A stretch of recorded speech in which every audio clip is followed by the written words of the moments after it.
They say Colorado is where people go to find themselves. The majestic Rocky Mountains, the endless trails, the promise of adventure in America's beautiful heartland. But what happens when you find something else instead? What happens when the mountains don't give back what they take? Tonight, I'm bringing you 3 stories from the Centennial State that will make you think twice before venturing into Colorado's wilderness. These aren't campfire tales passed down through generations. These are accounts that happen to real people in real places, and the truth behind them is far more disturbing than any fiction could ever be. Before we begin, if you're new here, hit that subscribe button and turn on notifications, because every week I bring you the most chilling true stories from across America. And trust me, you don't want to miss what's coming next. Now, turn off your lights, put on your headphones, and let me tell you about the things that lurk in Colorado's shadows.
A lantern.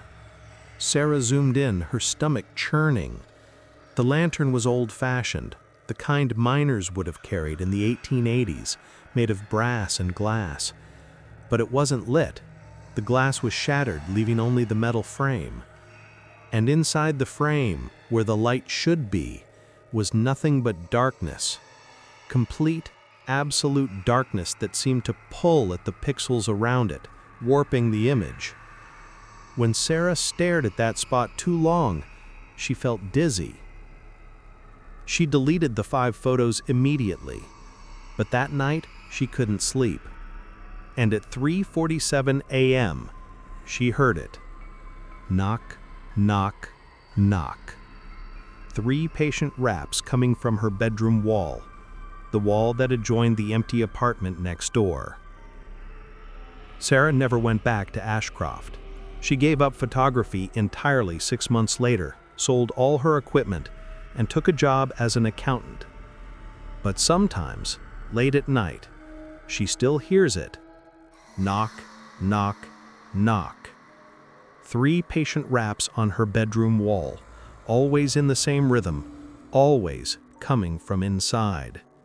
It doesn't matter where she lives. She's moved 4 times in 3 years. The knocking follows. The locals in Aspen know about the miner's knock. They don't talk about it with tourists, but they'll tell you if you ask the right way. They say it's the spirit of Jacob Pritchard, the miner who got trapped in the collapse of 1884. The official story says he died from his injuries, but the old-timers know different. They say Jacob was alive when they found him 3 days later, but changed. His fingernails were gone, worn away to bloody stumps. The walls around him were covered in scratches, deep gouges in the rock, and his knuckles were worn down to bone from knocking. For 3 days he had knocked on those cave walls, hoping someone would hear him, hoping someone would dig from the other side. But the collapse was too severe, and by the time they reached him, something had broken in his mind.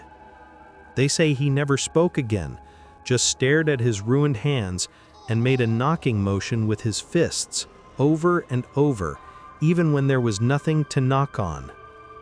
He died 2 weeks later, they say, but some miners claim they still heard the knocking in the deepest shafts where no one was working. 3 knocks, pause, 3 more knocks, always in that rhythm.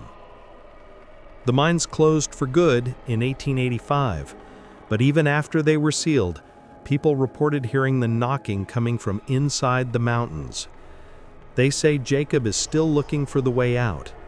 After 140 years in the darkness, he's forgotten what he was looking for, forgotten everything except the knocking. And sometimes he thinks he hears someone who can help him. When he does, he follows. And once Jacob Pritchard starts knocking, he never stops knocking. Sarah moved to California last year, as far from the mountains as she could get. The knocking moved with her. It's quieter now, more distant, but it's still there. Every night at 3:47 a.m., like clockwork, knock, knock, knock. She started seeing him sometimes, in her peripheral vision, a tall, thin shape standing in doorways, in the corners of rooms, always holding that dark lantern. She never looks at it directly. She's afraid of what she might see if she does. Last week, she found scratches on her bedroom wall, deep gouges in the drywall, arranged in groups of 3. They weren't there when she went to bed. Sarah knows what's happening. Jacob isn't trying to get out anymore. He's trying to bring someone into the darkness where he's been trapped for over a century, into the place where the knocking never stops. She's looking into moving again, maybe to the East Coast this time, maybe somewhere without mountains. But deep down, Sarah knows the truth. It doesn't matter where she goes. The darkness follows. And Jacob Pritchard is very, very patient. If you're enjoying these Colorado horror stories, make sure you've hit that like button. It really helps the channel grow, and it lets me know you want more content like this. Now, let's get into our second story, and I promise you, this one is even more disturbing. Story 2: The Thing in the Tunnel. The Eisenhower Tunnel is an engineering marvel, boring through the Continental Divide at an elevation of 11,013 feet. Every day, thousands of vehicles pass through its 1.7-mile length, connecting Denver to the ski resorts beyond. It's one of the highest vehicle tunnels in the world, and for most people, it's just a routine part of the drive to the mountains. For Marcus Chen, it became the place where reality broke. Marcus was a long-haul trucker, had been for 15 years. He'd driven every major highway in the western United States. He thought he'd seen everything. In March 2021, he was making a delivery run from Denver to Grand Junction, a route he'd driven hundreds of times. He entered the westbound bore of the Eisenhower Tunnel at 2:47 a.m. on a Tuesday night, his dashboard clock glowing green in the darkness of his cab. The tunnel was empty, which wasn't unusual for that hour on a weekday. Just Marcus, his fully loaded semi hauling 40,000 pounds of electronics, and the endless line of orange lights overhead, creating a rhythmic pattern as he drove. He was halfway through when his CB radio crackled to life. "Westbound trucker in the tunnel." The voice was male, flat, emotionless. "Stop your vehicle." Marcus grabbed his CB mic. "This is westbound. Who is this? You a cop?" "Stop your vehicle. Now." Something in the voice made Marcus's skin prickle. It wasn't a request. It wasn't even a command. It was a statement of fact, as if the speaker knew Marcus would stop whether he wanted to or not. "Negative," Marcus replied, scanning the tunnel ahead. "I'm maintaining speed. Identify yourself." Silence on the radio. Just static. Then Marcus saw it. Ahead of him, perhaps 200 feet, something was in the road. At first he thought it was debris, maybe part of a tire. But as he got closer, his high beams illuminating it more clearly, he realized it was moving. It walked on 4 legs, but the legs were too long, jointed in too many places. The body was roughly the size of a bear, but the proportions were all wrong. And the head, Christ, the head was nearly as large as the torso, covered in what looked like matted hair or wet fabric. Marcus hit his air horn, a deafening blast that echoed through the tunnel. The thing stopped walking.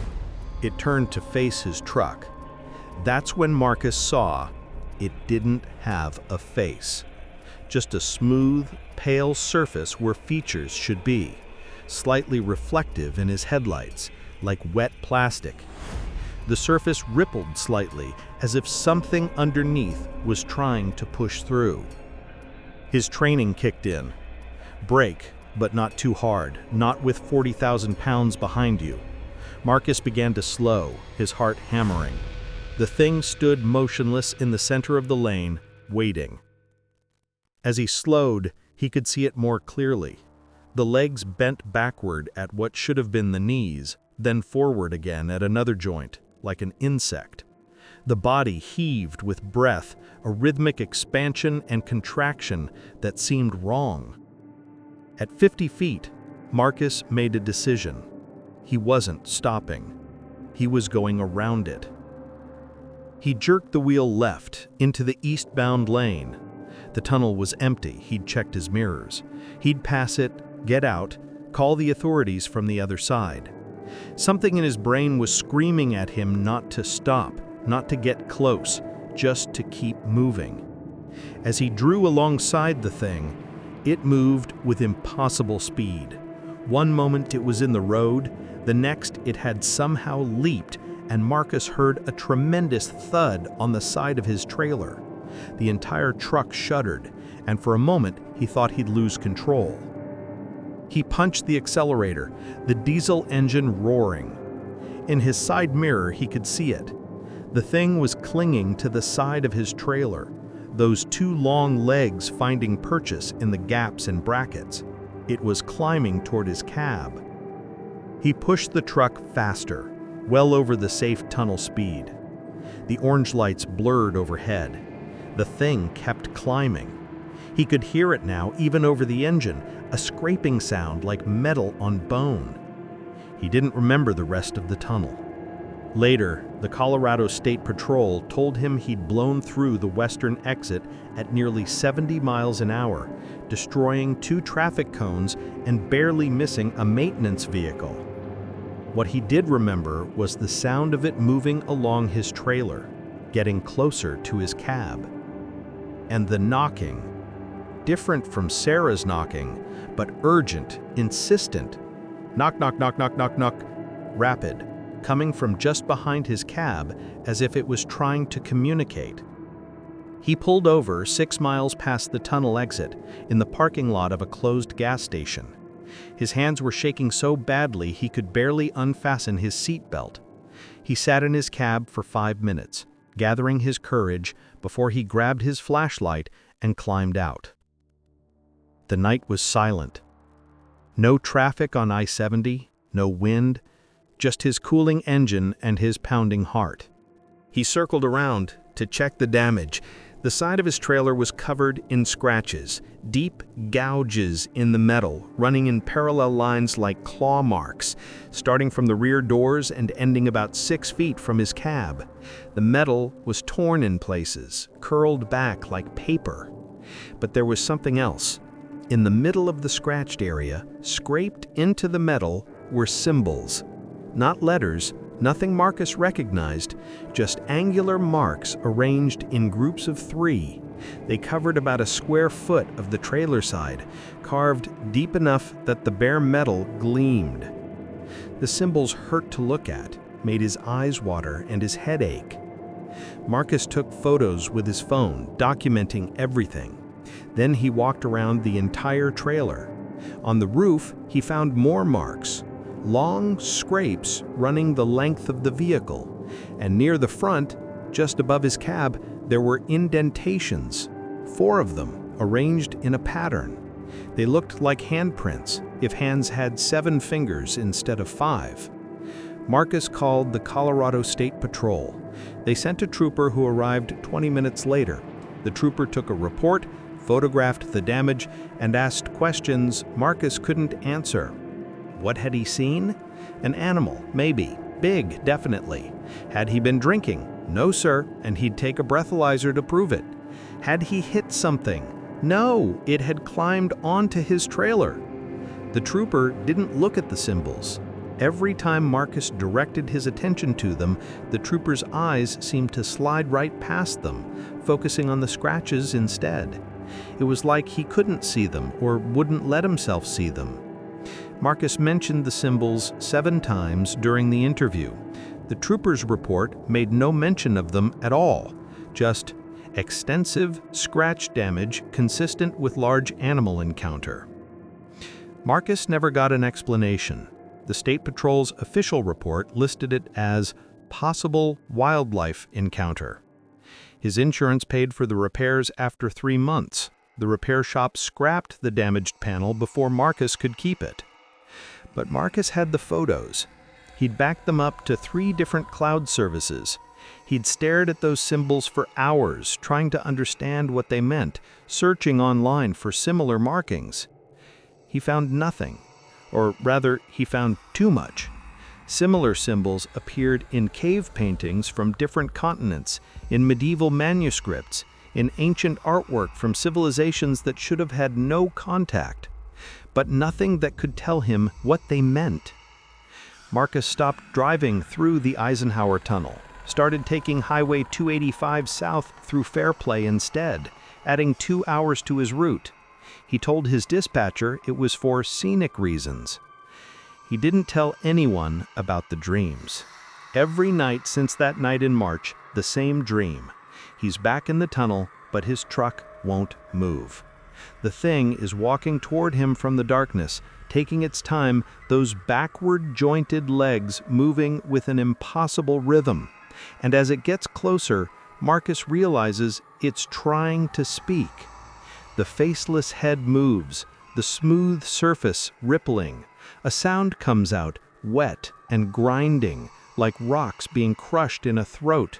It's trying to form words, and Marcus knows if he ever understands what it's saying, something terrible will happen, something that can't be undone. He always wakes up before the words become clear, but each time they're a little clearer than before, a little more comprehensible. The symbols on his trailer, Marcus had them analyzed by a linguistics professor at the University of Colorado. He claimed he'd found them at an archaeological site. The professor looked at the photos for less than 30 seconds before handing them back. "Where did you really find these?" the professor asked. Marcus admitted the truth.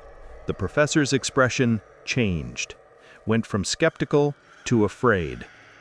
"Forget about these," the professor said. "Destroy the photos. Don't look at them again. Some symbols are dangerous. They're not meant to be read by human minds." "Why? What do they mean?" "I don't know, and I don't want to know. But I recognize the structure. It's not a language, not the way we understand language. It's more like instructions, a program meant to run on consciousness itself.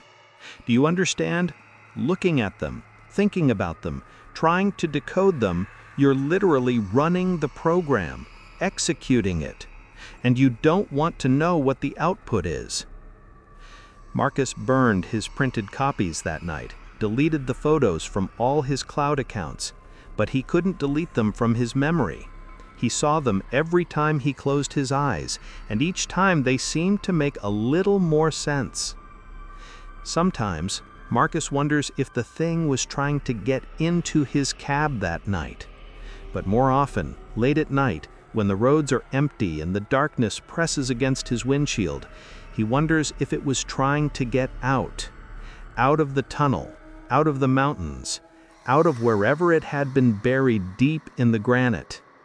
Maybe the tunnel construction in the 1970s had broken through somewhere it shouldn't have, released something that had been sealed away. He wonders if he was the delivery it was waiting for, if those symbols on his trailer were a message, a calling card, a marker that said, "I rode with this one." He wonders who might be looking for that marker. Marcus doesn't drive at night anymore. He told his dispatcher he's dealing with health issues. It's a lie, but easier than the truth. Because 3 months ago, Marcus started seeing other trucks on the highway, other vehicles in parking lots, marked with the same symbols. Just glimpses, quick flashes in his peripheral vision, gone when he looks directly. But they're there, more of them, every week. Whatever was in the Eisenhower Tunnel that night, whatever marked him, he wasn't the first, and he wouldn't be the last. The symbols are spreading, and soon Marcus knows they'll reach some critical mass, some threshold. And then the things in the tunnels, the things in the darkness beneath the mountains, will know it's time to come out. Marcus has started making preparations. He sold his truck, bought a small house in Nebraska, as far from the mountains as he could afford. No tunnels, no caves, nothing underground for miles. But those symbols are in his head now, burned into his memory, and every night they glow a little brighter behind his closed eyes. Every night he understands a little more, and he knows with absolute certainty, when he finally understands them completely, when the program has finished running in his consciousness, he'll go back to the tunnel. He'll walk into the darkness on foot, and he'll never come out. Story 3. The Wrong Cabin. Rocky Mountain National Park draws over 4.5 million visitors every year. The park encompasses over 415 square miles of pristine wilderness, with over 350 miles of hiking trails. The Park Service maintains numerous facilities, but there are also dozens of old structures scattered throughout the wilderness, remnants from before the park was federally protected in 1915. Some are marked on maps, others aren't. In July 2022, 2 hikers found one that wasn't. Jennifer and Tom Bradshaw had been married for 3 years and tried to go hiking at least once a month.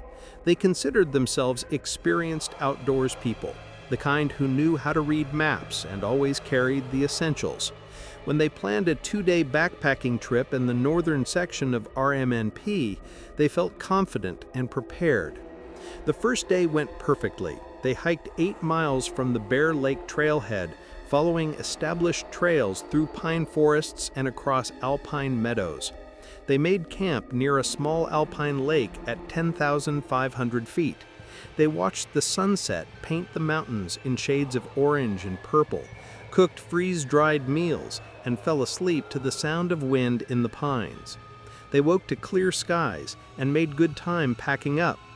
The second day, they decided to explore an unmarked trail they'd noticed branching off from their planned route. It wasn't on their map, and it didn't appear on their GPS either, but it was well worn, clearly used regularly. The trail was about 3 feet wide, the underbrush trimmed back on either side, heading generally northwest. "Could be a game trail," Tom suggested, "or maybe a ranger patrol route." "Could be," Jennifer agreed, though something about the trail made her uneasy. It was too straight, too deliberately maintained. Game trails wandered. This trail looked purposeful. They agreed to follow it for an hour, then turn back if it didn't lead anywhere interesting. 40 minutes in, they found the cabin. It sat in a small clearing about 50 feet off the trail, surrounded by ancient pines. The cabin was small, maybe 12 by 12 feet, made of weathered logs that had darkened to almost black with age. The chinking between the logs looked fresh, white and smooth, which was strange. The roof was intact, covered in newer-looking shingles that seemed incongruous with the ancient walls. A single window faced the trail, curtained from inside with what looked like burlap. The door was closed, painted a dark green fading to gray. "Someone's maintained this," Jennifer said quietly. Her unease had grown stronger. Everything about the cabin felt wrong. Tom nodded. "Park Service, maybe? Or a ranger station from before the park was established?" They approached cautiously. There was no sign, no indication of what the structure was for. No Park Service logo, no historical marker. The clearing was neat, underbrush cleared back, but there was no equipment, no tools. Tom knocked on the door. The sound echoed strangely, as if the inside was larger than the outside suggested. The echo went on too long. No answer. "Hello?" Jennifer called. "Anyone here? We're just hikers, wondering if we're still on the trail." Silence. Not the normal silence of the forest with its birds and insects. This was complete silence, absolute, as if the clearing existed in a bubble. Tom tried the door handle. It turned easily, and the door swung inward. The interior was dark, the single window providing little light. They could make out the basic shape: a single room, a cot against the far wall, a small table with 2 chairs. Everything was neat, organized, as if someone had just stepped out.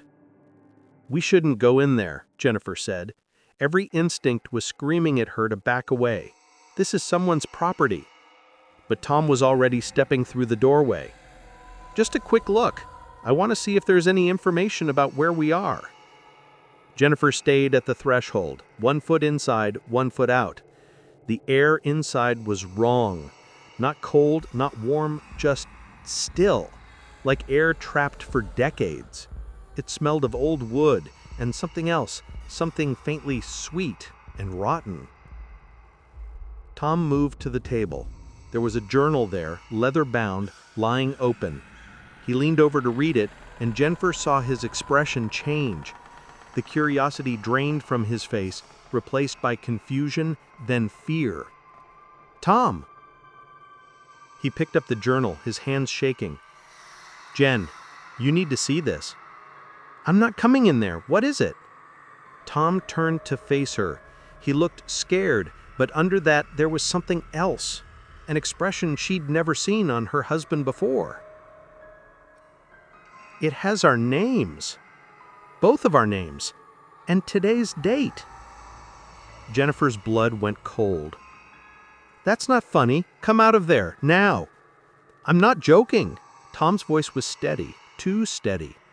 "There's an entry here dated today, July 16th, 2022. It says, Jennifer and Tom arrived at 10:47 a.m. Jennifer stayed outside. Tom came in."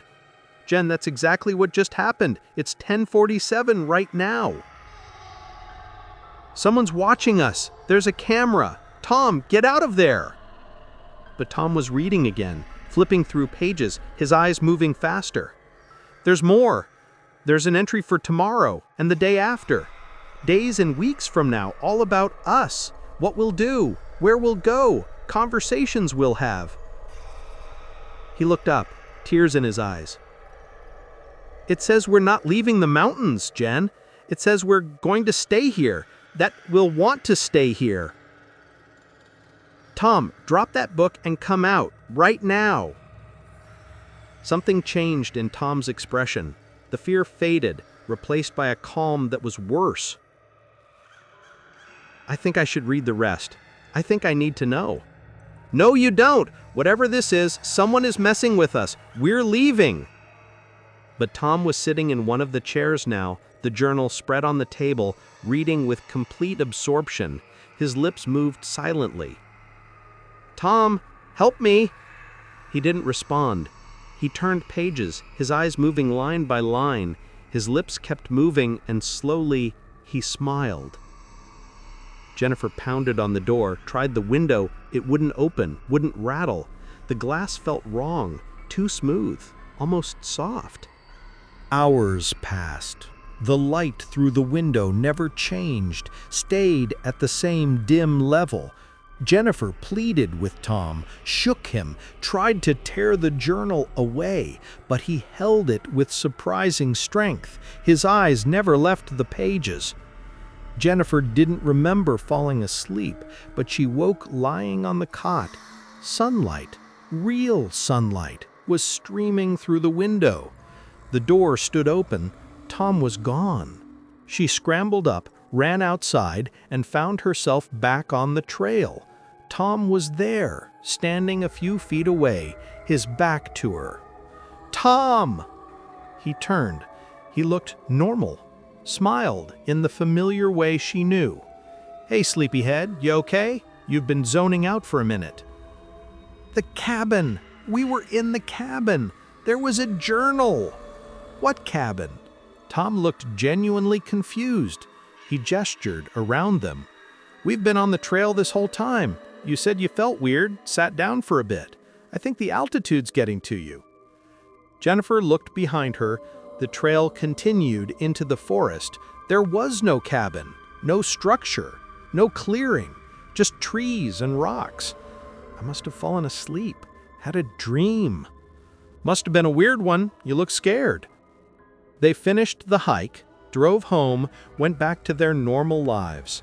Jennifer tried to convince herself it had been the altitude, a waking dream, stress. But 3 weeks later, she found the papers. Tom had started staying up late at night, writing. Jennifer found them hidden in his office, pages covered in his handwriting. They were dated, future dates, descriptions of things that hadn't happened yet, conversations they hadn't had, places they hadn't gone. And they were coming true. Every single entry exactly as written. The argument with her mother on August 8th using the exact phrases Tom had written.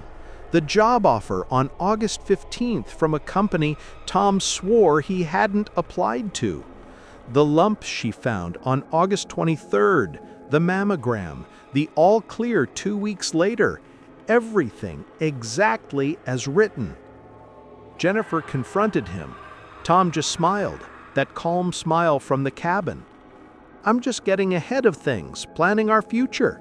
It's helpful to know what's coming." "How do you know these things, Tom?" "I read about it in the cabin. The journal showed me how." "There was no cabin." "Of course there was. We just haven't gotten there yet, or we already did.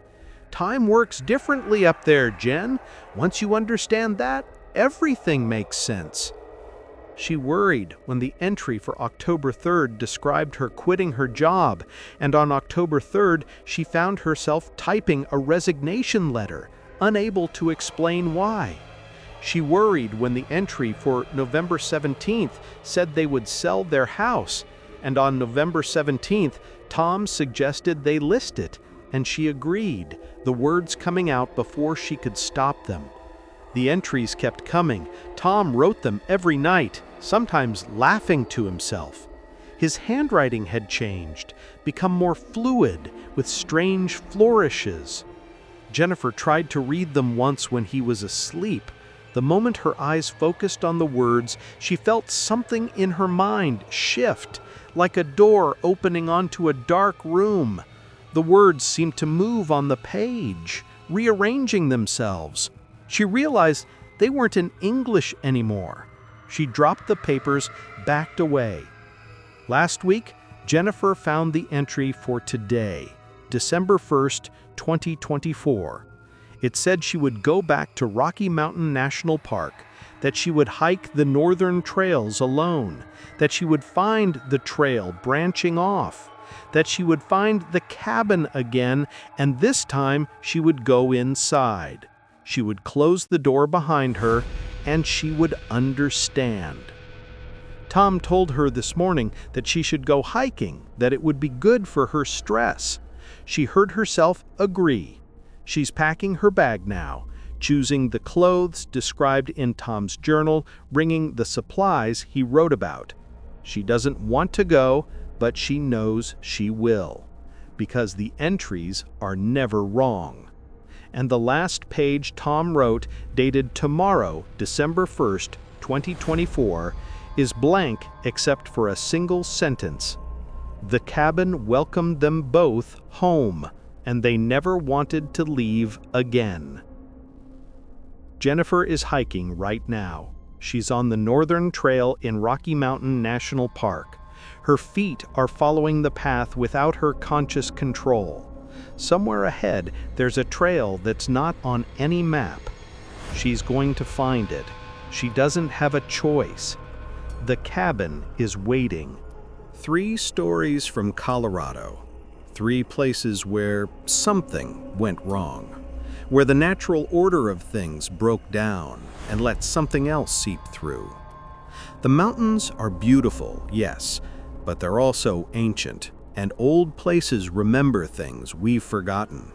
They hold secrets in their depths, and sometimes those secrets find their way to the surface. Sarah still hears the knocking every night at 3:47 a.m., no matter where she lives. Marcus can see the symbols behind his closed eyes, growing brighter each night, understanding a little more each time. And Jennifer and Tom haven't been seen since December 2024. Their house sold in January 2025, but they weren't at the closing. The realtor said they'd signed all the papers remotely, said they were starting a new life somewhere quiet. But the locals in Estes Park know better. They've seen 2 people hiking the northern trails at odd hours, always together, always heading deeper into the wilderness. They never speak to anyone, they never carry gear. And they're always smiling, that same knowing smile. Some hikers report finding their campsites disturbed, their maps rearranged, new trails appearing in their GPS. Others report seeing cabins in clearings, cabins that don't exist when they check their maps, cabins that seem to call to them. The Park Service won't comment officially, but they've quietly increased ranger patrols in the northern sections. And if you ask them about unmarked trails, about cabins that aren't on the maps, they'll tell you, stick to marked trails, don't wander off the path, and if you see any structure that isn't clearly marked, report it and move on. Don't investigate, don't go inside. They never explain why. I'll be bringing you more stories like these every single week, from different states, different locations, each one more disturbing than the last. Next week, I've got something special planned. 3 stories from the deep woods of Oregon that will make you question everything you thought you knew about what lives in America's forests. You won't want to miss it. So if you enjoyed tonight's journey into Colorado's darkness, make sure to hit that like button, subscribe to the channel, and drop a comment telling me which story disturbed you the most. Your support means everything and helps me continue bringing you the content that keeps you up at night. Until next time, stay safe out there. And remember, if you're ever driving through the mountains late at night and you see something that doesn't quite look right, don't stop. If you hear knocking from inside the walls, don't answer. If you find a trail that's not on your map, don't follow it. Some things are better left unknown. Good night.